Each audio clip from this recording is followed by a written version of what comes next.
Arroz, feijão, macarrão e melancia de sobremesa. Na panela ainda tem frango e salada. Comida nutritiva feita com carinho na cozinha desta escola no bairro de Tambaúzinho, em João Pessoa. Aqui são produzidas 3 refeições diárias para ajudar a alimentar cerca de 155 crianças e adolescentes. Um cardápio para agradar todos os gostos. Eu gosto mais assim quando coloca frutas, tipo melancia que eu falei que tinha, eu gosto bastante. Banana também às vezes quando tem. Aí às vezes a gente come ou é achocolatado.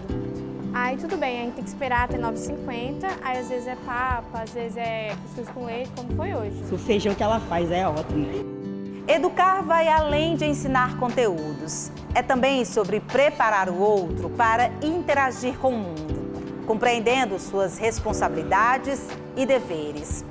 Além de promover essas boas relações, é essencial que a criança aprenda desde cedo a importância de cuidar da própria saúde. Neste episódio, o programa Educação vai mostrar que comer na escola vai além de um simples lanche. Vamos discutir a importância de uma alimentação saudável, os benefícios para o desenvolvimento das crianças, o papel dos pais e da escola na escolha dos alimentos corretos e também abordar a insegurança alimentar, que afeta milhares de estudantes no Brasil.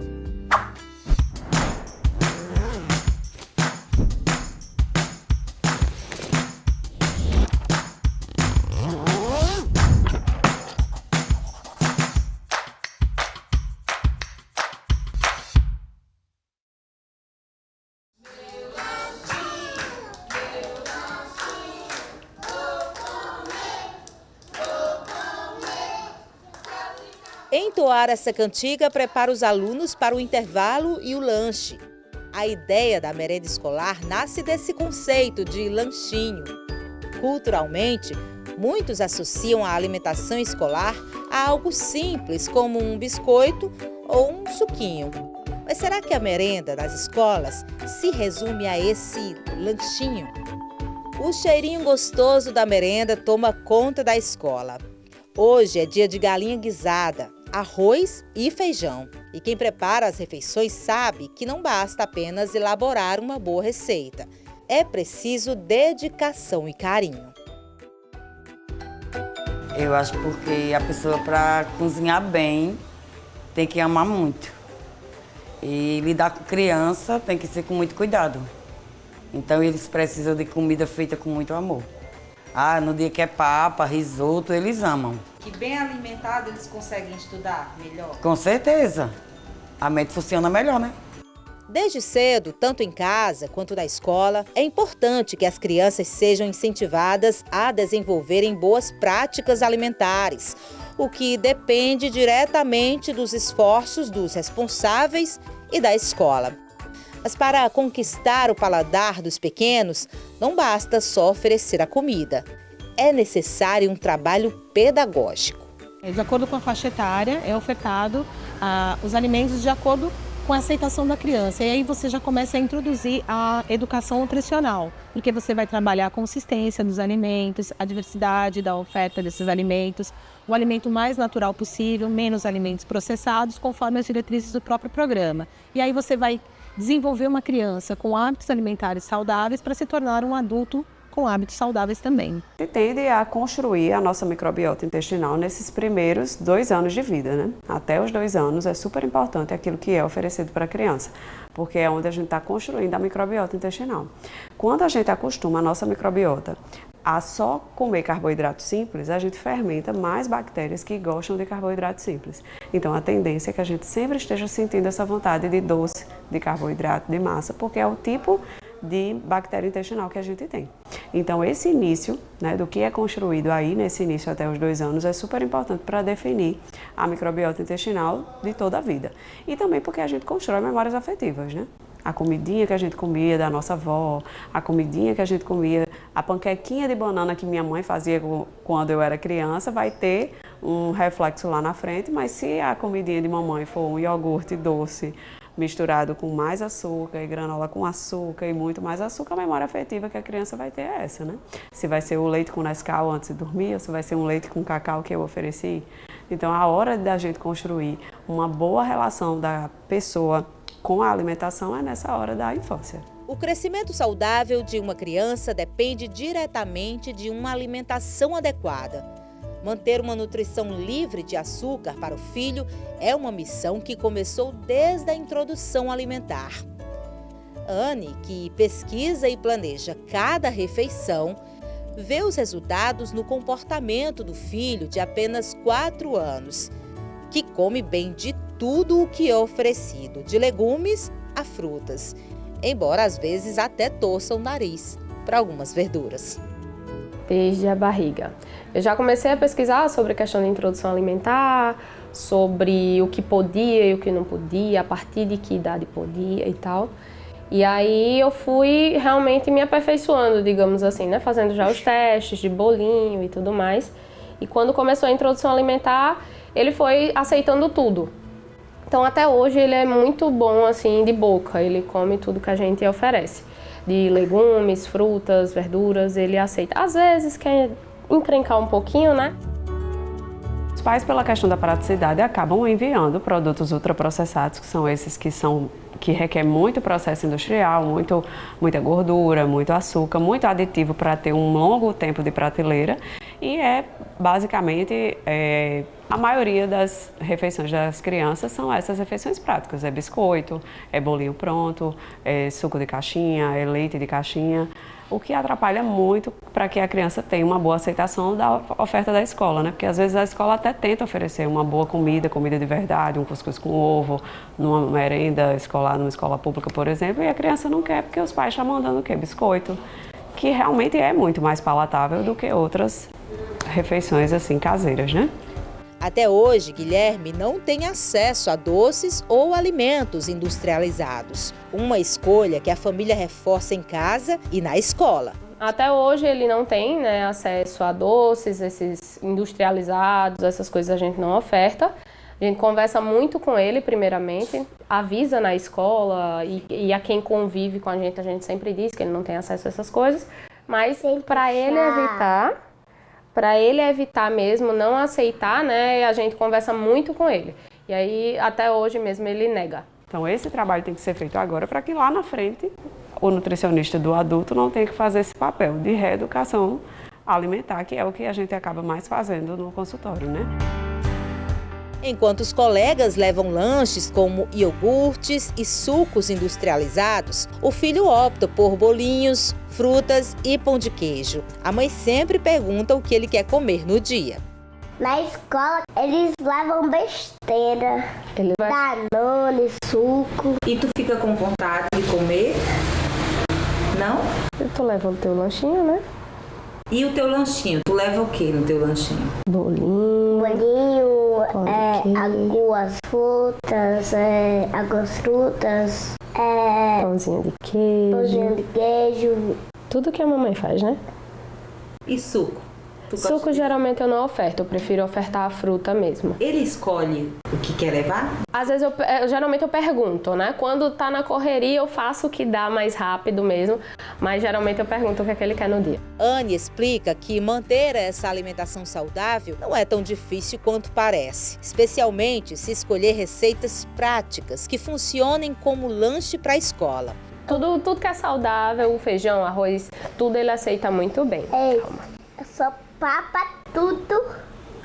Papa tudo, né, mãe? O ideal é que lancheira, comida da escola, como ela é rotina, que não se tenha na rotina alimento ultraprocessado. Esse cuidado que a Anne tem é para evitar os prejuízos à saúde, que são preocupantes desde cedo. Alimentos processados e ultraprocessados estão diretamente ligados ao aumento do excesso de peso relacionado à má alimentação. Segundo o Sistema Nacional de Vigilância Alimentar e Nutricional do Ministério da Saúde, em 2022, quase 15% das crianças brasileiras menores de 5 anos estavam com excesso de peso.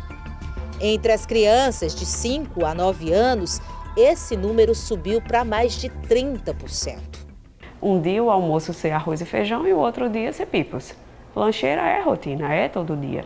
E a saúde da gente é construída no todo dia. Se todo dia tiver ultraprocessado, a alimentação e a saúde da criança está sendo feita à base de ultraprocessado. Então, realmente, o ideal é que, se esse cenário já existe, tentar diminuir aos poucos. E se é um início, uma oportunidade de pegar uma criança para começar uma introdução alimentar, fazer como uma folha em branco, escrever o que você sabe que é o mais adequado. Outro dado preocupante é que, de acordo com o estudo de riscos cardiovasculares, o ERICA, 100 mil crianças podem desenvolver diabetes tipo 2 até 2025 no Brasil. E ainda segundo o IBGE, menos de 30% das crianças consomem frutas frescas regularmente. A gente tem que desembalar menos e descascar mais. Quanto mais natural o alimento, menos agressivo ele é para o organismo. E aí essa é a recomendação. A gente tenta tirar esses alimentos com muito condimento, muito corante, muitos aditivos e colocar essa apresentação do alimento mais natural para criar um hábito mais saudável para as crianças. O ideal seria que a criança sempre levasse de casa, né? Que a mãe sempre enviasse uma fruta, né? Todos os dias, variar. Um dia envia uma uva, um dia envia uma manga, um dia envia uma maçã, variar. Se a criança ainda não tem uma boa aceitação, essa questão de cortar em formatos diversos acaba sendo um atrativo para a criança. Fazer, se não for uma criança tão pequena, um espetinho de fruta, acaba tendo uma boa aceitação. De preferência, não mandar suco de caixinha, né, mandar o suco da fruta, ou quando for necessário, existem algumas marcas de suco de caixinha que são 100% fruta, e não esses que são 10% fruta, e sempre está escrito, só que muito pequenas, às vezes a gente não consegue nem ver. E para fazer uma combinação de refeição, por exemplo, um pão com ovo, um pão com queijo. Diante dessa realidade, surge a pergunta: seria necessário banir os alimentos ultraprocessados nas escolas? A Pesquisa Nacional de Saúde Escolar, PENSE, revelou que 31,4% dos estudantes frequentam escolas públicas com cantinas que vendem alimentos não saudáveis, enquanto esse percentual chega a 88% nas escolas privadas. Já os ambulantes e carrocinhas estão presentes em 55% das escolas públicas e 39% das escolas particulares. Tem uma lei recente que fala sobre a alimentação saudável no ambiente escolar, independente se ela seja particular ou pública. Então, assim, o que se prega nessa lei? Que não se trabalhe nas cantinas, que vá retirando aos poucos as frituras, os alimentos processados, ultraprocessados e os refrigerantes. E não é excluir diretamente, mas ir diminuindo e ter obrigatoriedade de ter um alimento natural, um alimento in natura exposto para que essa criança vá mudando seus hábitos e futuramente troque totalmente esse cardápio. A lei em questão é um decreto presidencial de dezembro de 2023, que estabelece novas regras para melhorar a alimentação nas escolas do país. Entre as medidas estão a inclusão de educação alimentar nos currículos escolares, com a participação de toda a comunidade. Também a restrição da venda e doação de alimentos ultraprocessados em instituições de ensino públicas e privadas e o controle da publicidade de produtos não saudáveis dentro do ambiente escolar, visando proteger as crianças. A alimentação escolar é um direito do aluno, mas é um dever do Estado manter essa alimentação variada e garantir essa alimentação fornecida de forma correta. O Programa Nacional de Alimentação Escolar, o PNAE, também estabelece algumas diretrizes para garantir uma alimentação saudável. Nas escolas de período parcial, a recomendação é de pelo menos 280 gramas de frutas, legumes e verduras por semana por estudante. Em escolas de período integral, esse valor aumenta para 520 gramas. Quanto às bebidas lácteas com aditivos ou adoçadas, elas devem ser oferecidas no máximo uma vez por mês em escolas de período parcial e até 2 vezes por mês em escolas de período integral. Já alimentos como biscoitos e bolos podem aparecer no cardápio até 2 vezes por semana em escolas de período parcial e até 7 vezes em escolas de período integral. Dentro dessa distribuição, a gente tenta ver assim, o maior número de recomendações nutricionais que eu posso atender, seja ela a oferta de frutas, legumes, verduras, a proteína. Então eu tenho algumas recomendações, eu ofereço de acordo com o período que ela fica. A proteína, pelo menos 3 vezes na semana, a fruta, pelo menos 3 vezes na semana, a introdução de verduras e legumes, pelo menos 2 vezes na semana. E aí eu faço essa distribuição de acordo com a permanência da criança na escola. E orientando para que não traga alimentos, para que não faça consumo de refrigerantes, salgadinhos, frituras. Não trabalhamos com frituras nos nossos cardápios, não trabalhamos com excesso de açúcar, nossos temperos são 100% naturais. E esse cardápio ele é feito através do PENAI, né? A gente tem o Plano Nacional de Alimentação Escolar, ele é feito um padrão para todas as escolas, sendo que cada escola, às vezes a gente tem a exceção, né? A gente coloca lá no site do PENAI e dentro desse site a gente tem a planilha e nessa planilha lá a gente segue o padrão por faixa etária. Cada faixa etária tem suas necessidades nutricionais e a gente cumpre de acordo com o PENAI.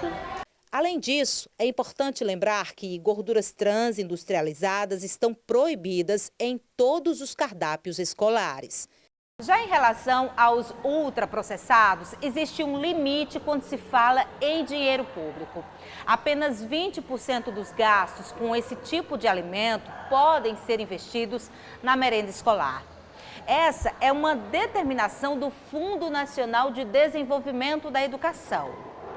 Só que, na realidade, é bem diferente. Um estudo do Núcleo de Pesquisas Epidemiológicas em Nutrição e Saúde da USP mostrou que mais de 60% dos municípios brasileiros gastam mais do que o permitido em alimentos não saudáveis. Em uma outra pesquisa feita pelo Observatório de Alimentação Escolar, os biscoitos assumiram um posto de vilões da alimentação nas escolas do Brasil.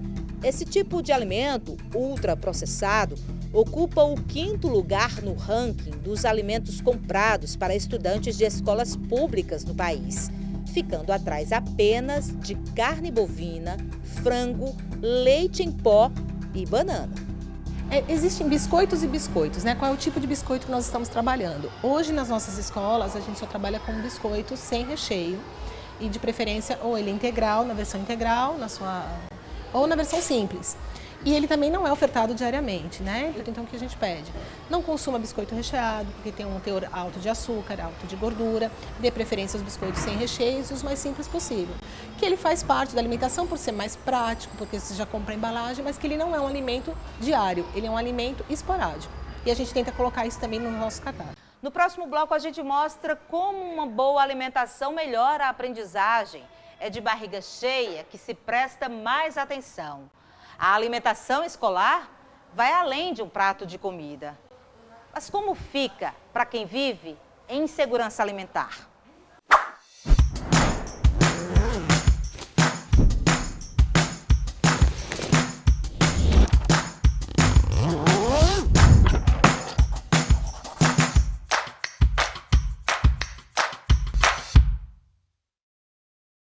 Prefeito escolhido, vereadores também. Você votou e agora é hora de todos cuidarem de João Pessoa pelos próximos 4 anos. E esse novo tempo já é realidade aqui na Câmara. Novos projetos, nova sede e o maior orçamento da história de João Pessoa. Tudo isso é trabalho. E você pode acompanhar pela TV, pela internet e pelo rádio. Porque se depender da gente, 2025 já tá on. Câmara Municipal de João Pessoa, a Casa do Povo. A Cultura da Paraíba em Alta, um programa intimista apresentado pelo Mestre Fuba. Ele começou a exercitar a sua arte nas redes sociais. Eu dei um coice na engenharia pra fazer teatro, música e poesia. Com artistas da terra, música, artes plásticas, literatura, teatro e cinema. O Jardim Cultural da Paraíba aqui, na TV Câmara, às 7h30 da noite, toda sexta-feira.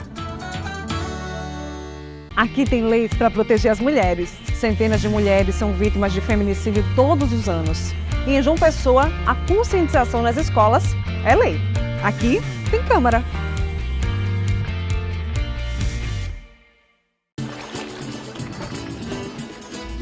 Imagine suas férias onde o sol nasce primeiro, com história, fé e cultura e forró o ano inteiro. De um povo acolhedor, como nunca se viu na vida. Faça logo suas malas e vem-se embora pra Paraíba. Nós temos um litoral de águas verdes quentinhas, um rio que corre pro mar, um forte Santa Catarina, cores e tantos sabores, e uma natureza tão linda. Não pense nem duas vezes, vem-se embora pra Paraíba. O maior São João do mundo é feito lá em Campina. Rapel na pedra da boca, Hollywood nordestina, pegada de dinossauro, beleza que só a bexiga. Homem, o que tu tá esperando? Vem-se embora pra Paraíba. Nessas férias, deixa a Paraíba te surpreender. Vai ser um prazer arretado te receber. Governo da Paraíba.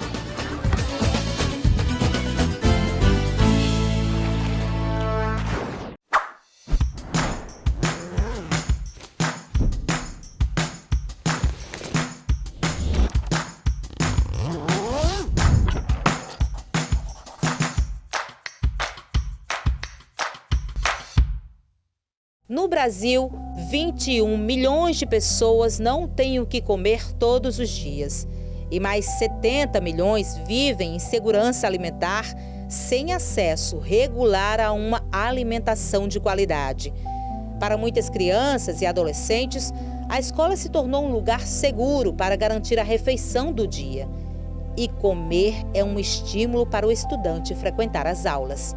É bom vir para a escola por causa do lanche ou por causa dos estudos? Ele sempre vem fazer as duas coisas, né? Mas ele sempre quer bem mais interessante a alimentação, ele gosta de comer. Sempre está na sala estudando direitinho, mas aí quando sabe que chegou a hora do lanche, do almoço, ele fica muito feliz e vem correndo para almoçar, para lanchar. Ele sempre fica atento na hora. Em 2022, o Plano Nacional de Alimentação, o PNAE, revelou numa pesquisa entre 1.705 participantes que 56,5% desses alunos e alunas enfrentam algum tipo de insegurança alimentar. Entre os que vivem em domicílios com insegurança alimentar moderada ou grave, quase 70% dependem da merenda escolar de 3 até 5 vezes por semana. Ele vem não necessariamente só por causa da merenda, mas que ela é um fator bem importante, com certeza, porque ele vem pensando no que ele vai comer e vem pedindo, já perguntando o que vai ser no dia seguinte. Então amanhã eu vou ter o que para comer, qual vai ser o cardápio de amanhã. Geralmente a gente deixa ele exposto, a criança já tem o conhecimento, mas ele sempre confirma. Vai ter isso, não vai? Porque assim, faltou um professor, a gente substitui a aula, substitui por uma atividade, manda fazer qualquer outra atividade. Faltou a comida, eu não tenho como manter essa criança na escola. Hércules dá sinais. Sai de casa quase todos os dias sem comer. E aqui encontra a alimentação que muitas vezes falta. O estudante de 13 anos diz que fica feliz, especialmente quando o lanche é cuscuz. Ir à escola significa também ter comida. Quase todos os dias vem sem comer de casa e se alimenta aqui. É por isso que ele fica tão feliz quando está se alimentando aqui na escola. O lanche, principalmente o cuscuz, que ele sabe que é muito forte, né? Arroz, feijão, ele acha muito gostoso a comida daqui. Aí ele sempre fica lembrando, eu vou para a escola porque lá eu vou comer direitinho. Vai ter muita comida. Em casa. Ele disse que a comida dele em casa é muito escassa. Então ele achou importante esse lanche, o almoço aqui na escola, porque supre uma necessidade que ele tem, né? Um pouco de falta de comida em casa. O acesso à merenda faz parte da garantia do direito à educação de Hércules, por meio do Programa Nacional de Alimentação Escolar, o PNAE. O PNAE é um Programa Nacional de Alimentação Escolar do governo federal. Ele existe desde 1955, é o programa mais antigo que tem e que ele garante a alimentação escolar de forma individualizada, de forma que respeite a cultura de cada região, que respeite a oferta de alimentos saudáveis, que tem como objetivo introduzir a educação nutricional para os alunos de forma que todo mundo tenha conhecimento da alimentação, do seu direito de se alimentar e consiga se desenvolver melhor dentro das unidades. A comida que chega à mesa dos estudantes é resultado de repasses do Fundo Nacional de Desenvolvimento da Educação. Esse repasse, feito em 10 parcelas de fevereiro a novembro, é distribuído para estados, municípios e escolas federais, cobrindo 200 dias letivos. Os valores variam por etapa de ensino. Nas creches, por exemplo, o valor do repasse por aluno é de R$ 1,37 por dia para estudantes do ensino integral, R$ 72 por dia para a pré-escola, R$ 86 são destinados para escolas indígenas e quilombolas, 50 centavos por aluno no ensino fundamental e médio e 41 centavos para estudantes da Escola de Jovens e Adultos, a EJA. Então, diferente de alguns municípios que pensam que aqui a verba que vem é única e exclusiva para adquirir esses gêneros de alimentação escolar, não, ela já se intitula como uma verba complementar. Então, assim, ela tem as suas exigências, ela tem as suas diretrizes, mas ela complementa o que cada município tem a obrigação de investir para a alimentação escolar. Os repasses do Fundo Nacional de Desenvolvimento da Educação precisam ser somados aos recursos próprios de estados e municípios. A Constituição Federal define que as 3 esferas de governo são responsáveis por garantir essa contrapartida. Implementar uma alimentação escolar de qualidade é também conscientizar as crianças e adolescentes sobre isso. Assim, ajudamos a cultivar práticas que se espalham para suas famílias e também para a sociedade. Às vezes elas vão motivadas pela alimentação, né? Não vão porque quer estudar, porque ali é onde ela vai ter a oportunidade de fazer a única refeição. Né? Para as crianças que não vivem essa questão de vulnerabilidade alimentar, a questão da escola entrar no papel da educação nutricional também é super importante, porque a gente aprende na vida sobre matemática, sobre português, sobre tudo, mas em nenhum lugar é ensinado para a gente sobre boas escolhas alimentares. E no final da vida ou durante a vida toda a gente não está fazendo fórmula de matemática, mas a gente está comendo várias vezes ao dia. Então a escola é um super lugar de oportunidade de aprender sobre isso, porque é uma coisa que a gente vai usar para a vida inteira.